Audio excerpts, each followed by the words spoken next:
awake dhewe niki cara agamane Islam lan niki tidak alhamdulillah. Kan ana cara wong ibadah ana sing senengane salat.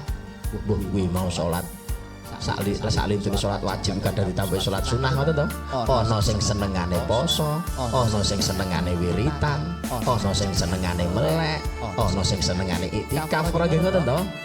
Lah kan menurut kesenengane dhewe-dhewe, kemantepane dhewe-dhewe ora usah dadak nyalahne carane sing gak padha karo awakmu. Gawe apa? Ngoten to. Wong jenenge manusia iki tidak akan pernah luput dari penilaian manusia. Salah iki yo dinilai, apa bener yo dinilai, salah yo dinilai. Mergo apa awake dhewe iki jek urip bareng-bareng ning alam donya. Ora kabeh manusia mesti padha karo karepe awake dhewe. Ora kabeh manusia